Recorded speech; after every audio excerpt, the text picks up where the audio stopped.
How's it going, everybody? It's Wolfgang Lizana and Melissa Arroyo here. That's a good try. Yeah, I try my best, but I'm white. And we're here with another awesome video here, and today it is Mental Health Awareness Month. And in honor of Mental Health Awareness Month, we wanted to make a video discussing the value of therapy and different mental health professions that are very, very helpful and can definitely provide a lot of help to pretty much everyone here. And we want to talk about the different options that are available and why you don't have to be, you don't have to have mental health issues. You don't have to be anything. You can be a normal, hardworking human being. You could be legit. Red-blooded American. Yeah, you could be legit as you want. You could be driving a BMW, like, $1 million, but, having $1 million is overwhelming and need a therapist. People. Yeah. Well, I mean, everyone has their own stressors, I guess. Yeah. Yeah, so, absolutely. We all have different stressors. Yeah. So whether it's like you said, money related, whether you have too much or maybe you don't have enough, maybe it's social situations. You don't have friends or you don't have a romantic partner. It could be anything, or you could just be, struggling with yourself, like what you don't know who you are. You Normal don't know how people to deal with feel. normal problems every single day, and it really, really helps to have somebody to talk to, especially somebody who has an education. But it's really finding somebody that you can connect to, who can give you an unbiased, discussion and some dialogue and feedback that you can't get from your best friend, from your girlfriend, or your Even boyfriend. if they have good advice and good intentions. Yeah. Like it's like if you're going to someone that's not a personal trainer like you, and Yeah. they're giving you like advice like, hey, like you should work out X amount of times a week and blah blah blah. But it's better to go to a personal trainer because they're well versed in that. They'll know a little bit more specifically. They'll tell you the right forms and stuff like that. And it's kind of like the same thing. Yeah, I mean, they're much more likely to give you accurate advice than somebody without a credential. Exactly. That is for sure, or somebody without an education. But mind you, it's a matter of finding a good professional, because there's a lot of people in the personal training field that don't know what they're talking about, and there's people without a credential that are great. But the same thing applies to, mental health practitioners. Yeah, absolutely. There are some people that have, like, I personally have gone to a counselor and had a bad experience. Like, literally, he told me that I was like, what was the word, needy? Yeah, I was like, what the? And I was just like upset over a breakup. I'm like, oh, I think this is a normal reaction. You're so I never needy. went back. Yeah. I was like, oh, okay, but Yeah. bye. Yeah, and that's actually, you hear a lot of people that have bad experiences, and for me personally, when I was growing up, I had multiple therapists to deal with certain family issues I was dealing with, and it was hard. I found some good ones, I found some not so good ones, and I found some outright, like, they should have their medical license revoked type of people. And so it's a matter of trial and error, but the thing is, it's worth it, because when you have that appointment with that health professional that knows what they're doing and they're good for you, a lot of doors start to open up. Yeah, you start thinking about things differently. You start shifting the way you act or think, and it's actually kind of relieving too when you're actually talking to someone that you have a legit therapeutic alliance with, because they're easy to talk to and you feel understood, and ultimately humans want to feel understood. So we're trained. I'm studying to be a licensed counselor, so it's like we're being trained on how to listen better. Like you may think that like it's just sitting here and talking to someone, like you'll know how to listen to someone, but it's like it actually requires a lot of skill to actively listen without being judgmental, or with knowing where to kind of intervene. Push. Yeah. No, 100%, and that's actually a scientific term, active listening. It's a very important communication skill in all aspects of life. Even for a normal person, but especially for somebody that you go to and you're seeking counseling from, or you're seeking, help with your mental health from, right? And a mental health professional, they need to know how to listen to you in a engaged fashion, and actually paying attention to who you are on a deeper level. Like, it's something that is not just like natural for people. Like, if a lot of times, like, for example, like, you might go to your mother, and this is a good one, because go up to your mother, you're like, Mom, like my girlfriend broke up with me, wah. And then your mom's gonna be like, oh yeah, well, I'm sorry to hear that, you know, that must suck.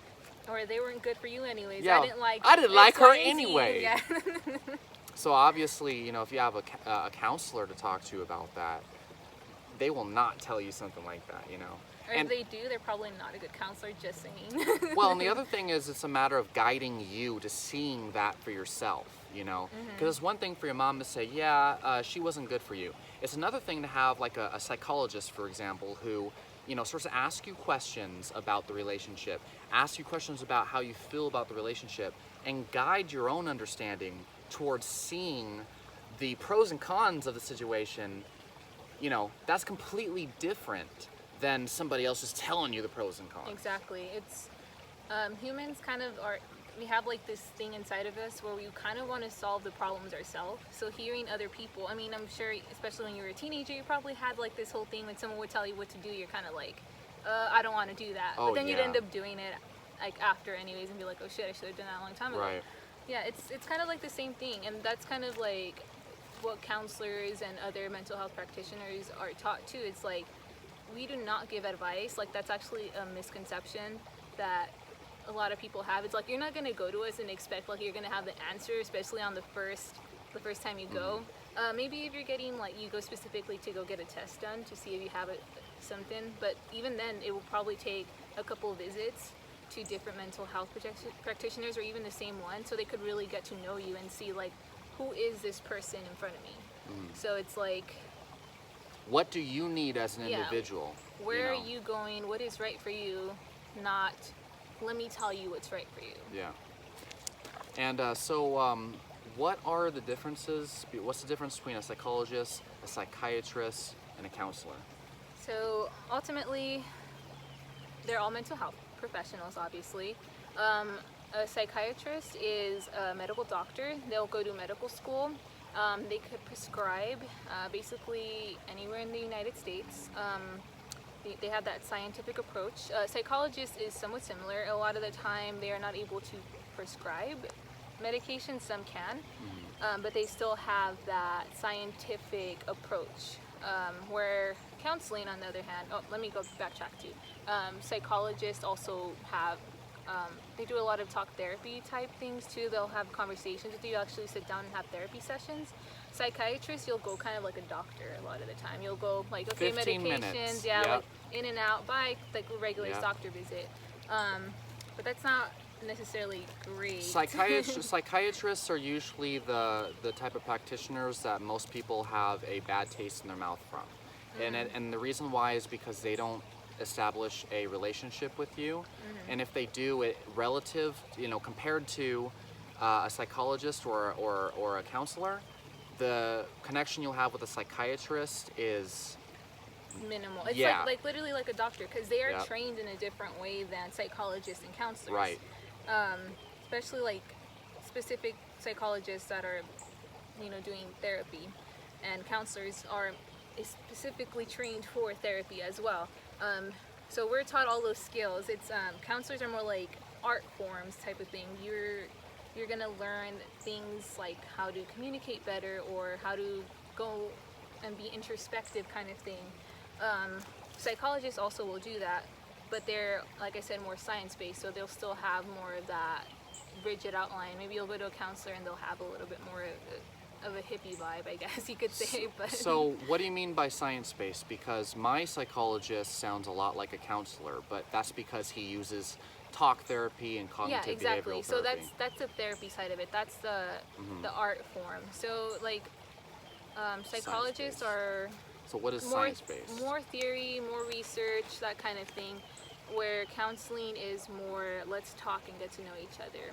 So for me, you know, science-based, the term science-based, it means observation and trial and error, Exactly. and using evidence to establish prescribing treatments and things. Yeah, and counselors do the same thing, Exactly. but we're more focused on the therapeutic alliance that we have with someone, so the relationship we have with our clients. So like making sure that we're connecting. Not to say that psychologists don't do that, but the way at least that So taught counselors is are different. more talk therapy, um, and you guys do not do things like association, disassociation type stuff. Like for example, obsessive compulsive disorder. If somebody sees a doorknob and they constantly have that. No, we still do that. We still also Interesting. we do also So you guys are very similar to psychologists exactly. then, Yeah. because all the psychologists that I visited, and from a lot of the people that I talk to, they talk about psychologists as, you know, more of a talk therapist type of thing. So that's an interesting Well, because thing. there's some psychologists that are also like researchers.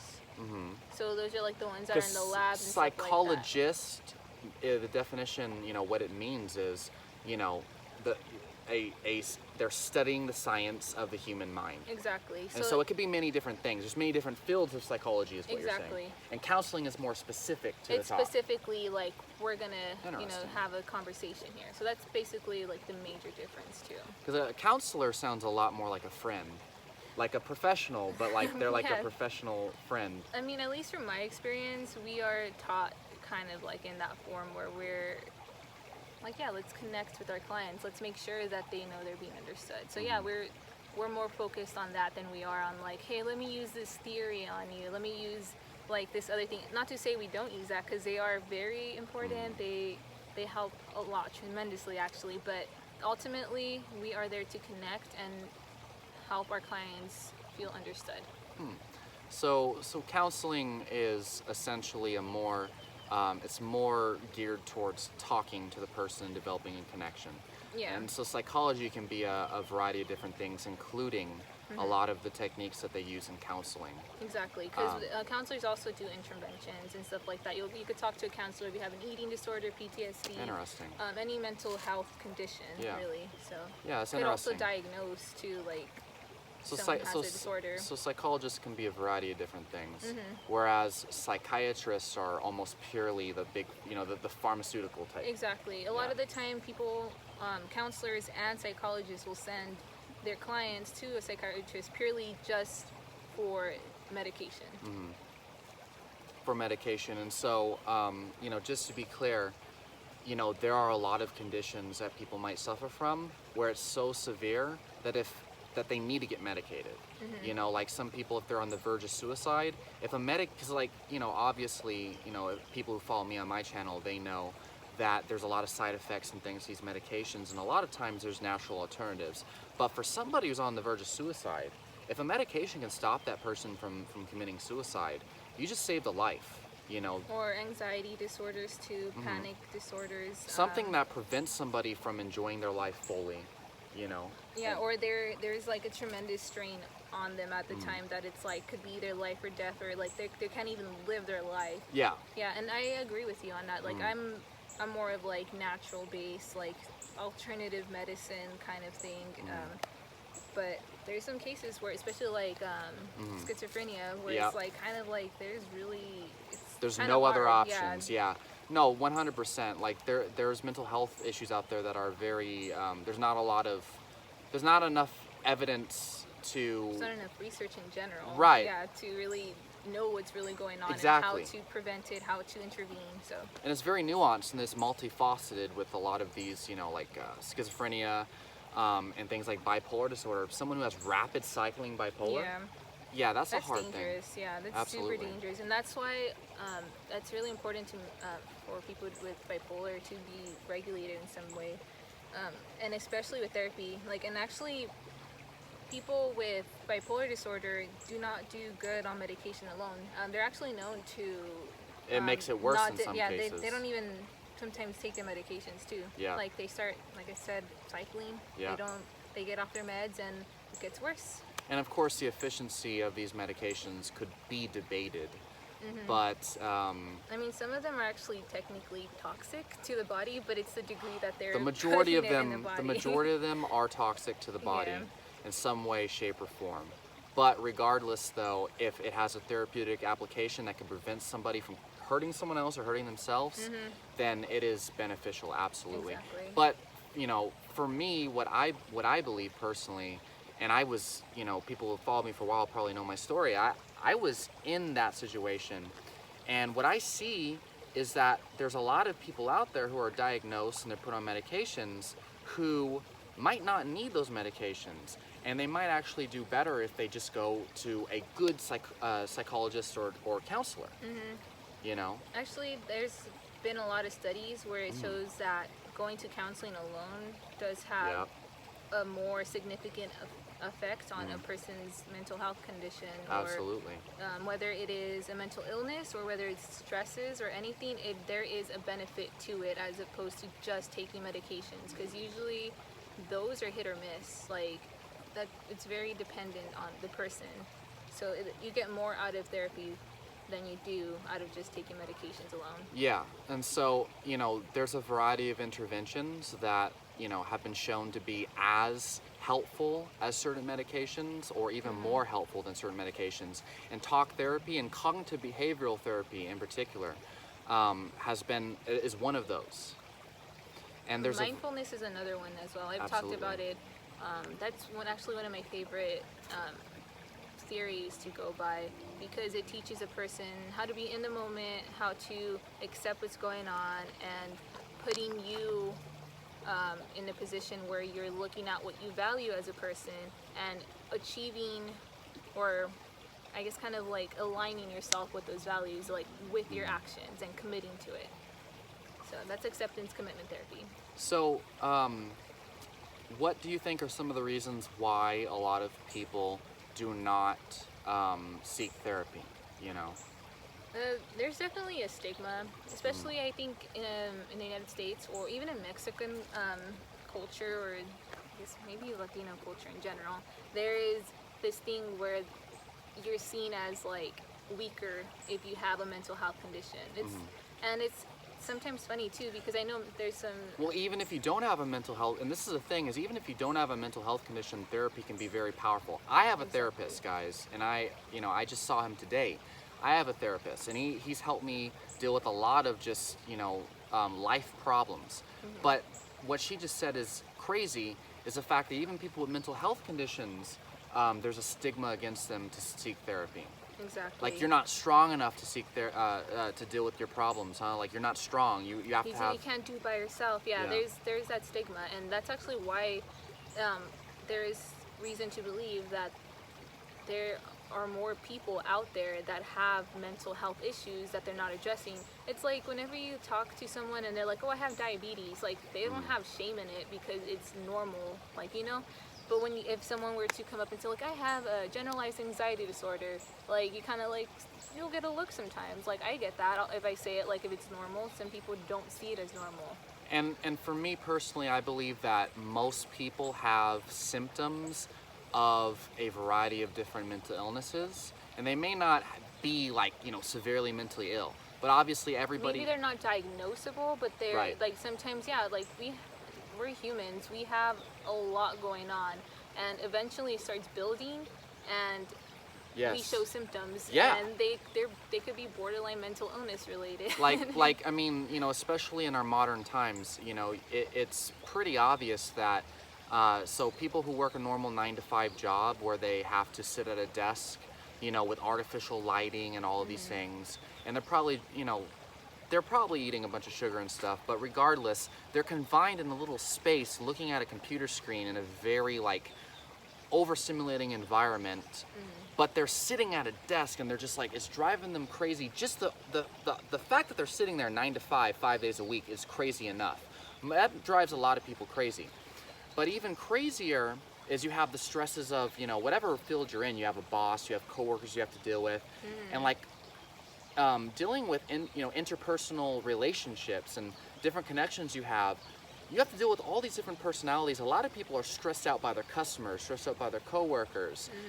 Their family members. Their family members, and that's inside of, and even inside, and within that 9-to-5 job, that's already driving them crazy that they have to be somewhere in order to make a living, and then on top, that no one wants to be sitting there at a cubicle or whatever. Or even then, like my dad's a teacher, and he gets driven crazy by the administration. And I think that's probably like a more enjoyable job, I would say, than what I'm describing here.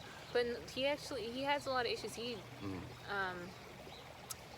doesn't struggle with the fact that he's coaching, because he's a coach. He coaches his students. He has a pretty Her good dad time. is a cool guy.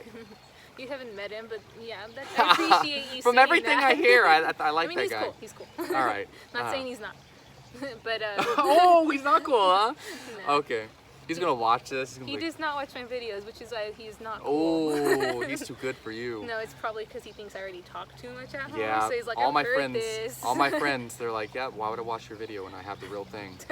But That's funny. yeah, but you know, being a teacher, obviously. Yeah, it's really stressful. I mean, you're molding young minds, and then a lot of the time there's miscommunications with administration. Like from what I hear, I know a lot of teachers.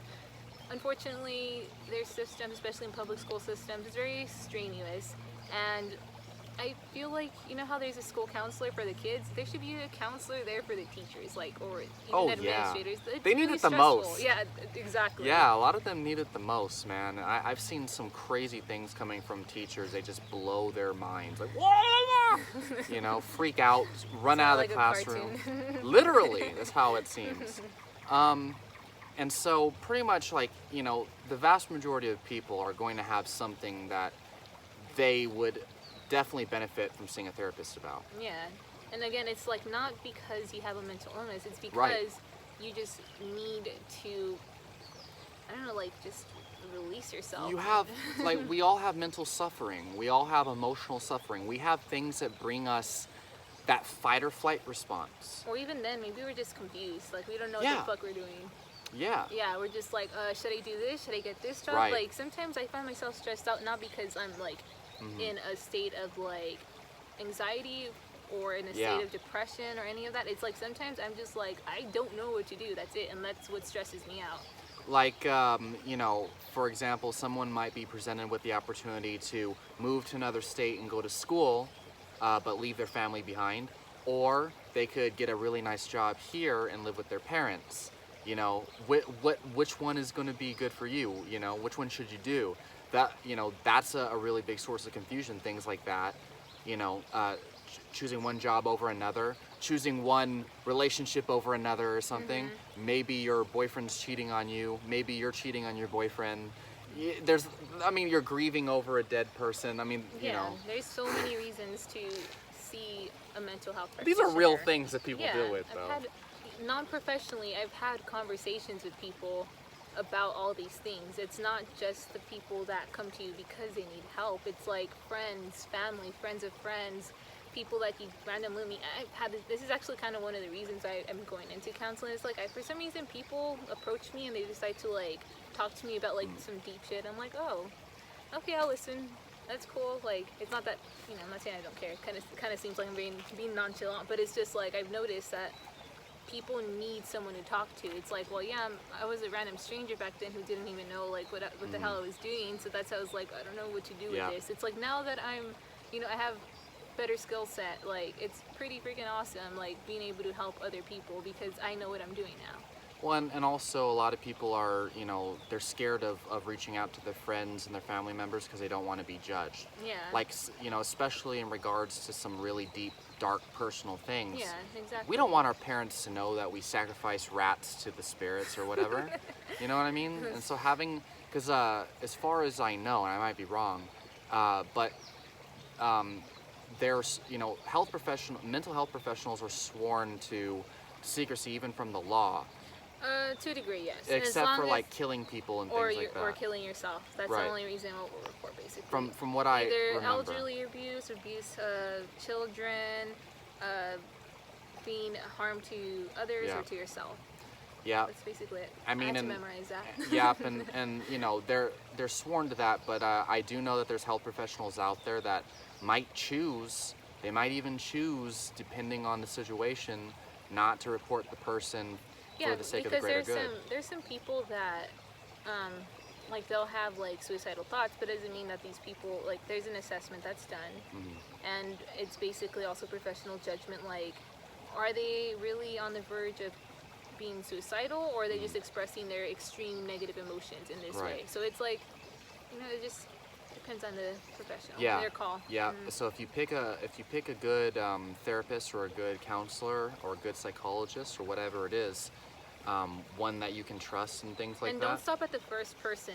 Like if you did not vibe with them, that's fine. There's so many mental health professionals out there. If you go to a psychologist, maybe see another one, Yeah. or if you go to a counselor, see another counselor, or switch over to different ones, you'll find the person that you connect with more. Yeah, and I mean, an interesting thing is that for me, like I've had, the therapist I'm with right now, I've been seeing him for over 8 years now, and at the very beginning, I didn't really feel like I was vibing with him, but over time, I started to realize that the things that he was telling me were helping a lot more than I thought, and so getting to know exactly how he works was a really big thing. And now to this day, every single time I see him, like I always feel like a sense of relief and a sense of inspiration and creativity that I don't think I can get from another professional. So That's a good point too. Like, Yeah. don't just like go to one time too. Like Yeah. sometimes you need to get, like, it's like meeting a new friend. You never know if they're going to be your best friend just from the first encounter. Like sometimes it takes some time to develop that relationship with that professional. So sometimes, just yeah, try it out. Try different hats. Actually, another reason to also go into counseling is like emotional regulation. Like we live in a society where we don't know how to really express ourselves, and that's probably why we're kind of afraid to go talk to our family members or friends or whatever, because like we do not even know how to begin to express what's going on within ourselves. and for a variety of reasons, I mean, for some people, their parents might have they might have spanked them for crying at a grocery store or something like that. Or maybe you're scared that if because you might be angry at your job, and if you express your anger, obviously you might get fired. Exactly. And so, a good counselor could definitely teach you strategies to, at the very least, maintain emotional equilibrium in times where it matters, and then deal with those emotions effectively. Yeah, Right? or even just accepting how you're feeling, because Yeah. a lot of the time we're taught like, hey, like you shouldn't be like upset about certain things too. So it's like it's important to step outside of yourself. And like I said, mental health practitioners are taught all these really awesome skills, and we actually keep going to school after we get our Continuing certifications. education We credits, get it. yeah. So it's like we're continuously learning with you, and even we learn from the sessions that we conduct. Like, Yeah, clinical as experience. people, yeah. Clinical experience is very, very important in all aspects of health. I'm telling you right now. That's one of the reasons why, counselors are so effective versus like psychiatrists, for example. Psychiatrists, they have clinical experience with like, pharmaceutical tinkering and things, but they don't have experience with actually talking to a certain person, getting to know what exactly is causing you this stress, right? And so that clinical experience over time is very valuable. And from my experience, people watch my channel know I'm really into reading studies and I'm really into science, and I have textbooks up the wazoo. But I know for a fact you cannot beat real world experience. And most of the most effective strategies and techniques and the most effective experts in all fields, they are effective because they find it works in practice, right? And so someone who's been in practice for a long time, they're going to have a better idea on how to help you than someone who doesn't see clients on a regular basis, like your mother. Yeah. And even then, like new counselors and new psychologists, we do like internships and stuff like that. And not only that, it's like a lot of the time It's we experience-based. have a natural ability. A lot of the time, like It's their profession. It's It's their whole life. calling. Yeah, like Yeah. and dude, if you're going for a master's or a PhD in something, like a lot of the time it's because you really, really dig that subject. So That's it's a like, huge investment you're exactly. making. So a lot of the time these counselors and psychologists will be passionate and really care about what they're doing. So Absolutely. I mean, it also costs quite a bit of money. Just saying. Yeah, absolutely. That's time and money. So Speaking of money, as far as I'm aware, insurance typically will cover a lot of these different therapies. yes, and actually, some counselors and some psychologists have like sliding fees. Some places have free, low-cost counseling sometimes. Especially a lot of the time with those, though, like so you will be getting an intern. But these people are at the end of their studies, just so you know, so don't feel like they don't know what they're doing. Yeah. Like me, I'm going to go into my internship or my practicum this summer. And so it's like, maybe I don't have much experience, but like I think I'm pretty decent at talking to people. Well, she is really, really good at talking to people. I can tell you that right now. She's really good at what she does, but I appreciate that. yeah, but I mean, so, and again, I mean, you still have a choice within that spectrum, but it's important. It's more important that you get help than to not. If you have the opportunity to do so, and look into that. Look into the opportunities that are available to you. Google it, man. And even then, like, if you feel like overwhelmed by what you're looking at on the internet, you could also go to like things like Catholic charities. Like, there are all these resources, nonprofits. They'll tell you what's going on, honestly. And like I said, sliding fees, for those of you who do not know what that is like they'll look at your income and they'll adjust accordingly how much they're going to charge you depending on how much you are making or report you are making. So it's pretty cool. And that's why a lot of counselors are not making that much money. Just saying. Yep. It's like, I'm not making any money because I have not started doing that. But I mean, my therapist, Mr. He's a psychologist, all right, too. Yeah. It's a little different. Their pay levels. He's got his own private practice. That too. He was showing me a boat that he just bought. That he said that's his escape from the pandemic thing going on. So. That's awesome. Yeah. Can't wait till I have my own private practice. Yeah, I'm surprised he's still balling through everything. Well, but, dude, no. A lot of people, especially in this pandemic, need someone to talk to, and the federal government is actually funding some mental health. I don't know, like it's mental health something, but so they're giving money to the state governments to allocate money for mental health, so people could get free counseling if you're affected by COVID. So, yeah, just so you know, research, it's out there. I know for sure in Texas that we have money here in the state for that. Yeah, absolutely. So, is there anything else you want to add? Anything that we might have missed you want to touch on? No, I think it's a comprehensive video. Yeah, this is a really good video. Hopefully everyone gets something out of it and they go see a counselor or a therapist of some sort. That's the main point. Yeah, I mean, like, it doesn't mean you're crazy. It doesn't mean that there's something wrong with you. Like, as a matter of fact, people who don't seek counseling are probably going to remain broken until they do seek counseling. Like, or they'll get worse sometimes. Yeah, I mean, it can only benefit you. It can only benefit you. I see a therapist. The water back there is listening to us. It hears a therapist. So you should definitely, you check into that. So, yeah. Okay, so you can find Melissa Arroyo on... I'm on Instagram as Holistic Melissa. Holistic Melissa. Melissa with one S, one L.